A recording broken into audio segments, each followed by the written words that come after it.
እዚህ ሰሞን ስምም እየጠራ ትንሽ ያልሆኑ ያልተገቡ ቃላትን ሲሰነዝር የነበረው እኔና ልደተ ቃል ላይ ስለነበር ከልደተ ቃል ጋር ያው ከአንዳንድ የውይይት ሲያደርጉ ከነበሩት ርዕስ ጋር ተያይዞ ከእመቤታችን ከቅድስት ድንግል ማርያም ጋር ከኔ ጋር ደግሞ ከሰራሁት ቪዲዮ ጋር ተያይዞ በጣም ባልተገባ መልኩ ነገሮችን ሲናገር ተመልክቻለሁ።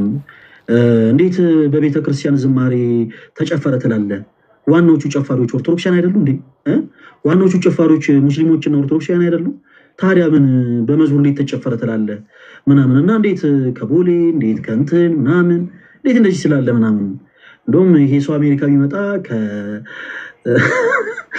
ከምንድን ነው ብዙ አላውቅም የአሜሪካ ስቴቶችን ከምንድን ነበር ከአትላስ ከሲያትል ምናምን ነገር ማለቱ አይቀርም እያለኝ ነበር እና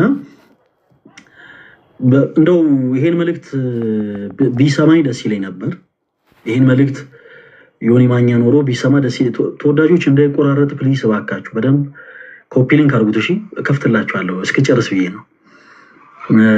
ዮኒ ማኛ ይሄን መልእክት ቢሰማ ደስ ይለኝ ነበር። ዮኒ ማኛ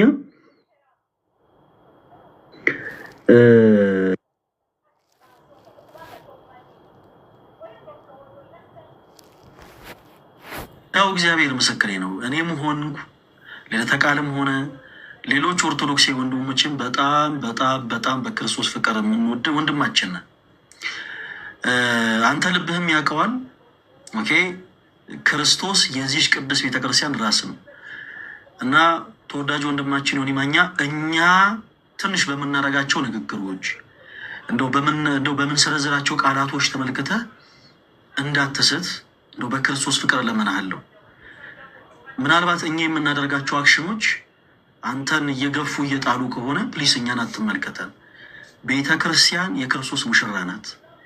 በጣም መንፈሳዊነት ጎልቶ የሚታይባቸው በጣም ብዙ ቅዱሳን አባቶች ያሉባት ቤት ውስጥ ነው ያለው ዮኒ እና በቻልከው አቅም ወደ ቤተ ክርስቲያን ቀረብ በል። የትኞቹም ኦርቶዶክሳውያን አንተን አይጠሉህም። የትኞቹም ኦርቶዶክሳውያን ለአንተ ጥላቻ የላቸውም።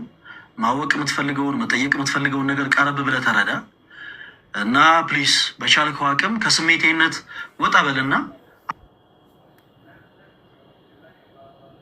አንተም ኦርቶዶክሳዊ አማኝ ስለሆንክ እንደ ኦርቶዶክስ አማኝነትህ ቀረብ ብለህ እንደ አንድ የቤተክርስቲያን ልጅነትህ ይሄ ነገር ቅር አሰኝቶኛል፣ ይሄ ነገር ቢስተካከል ብትል እጅግ በጣም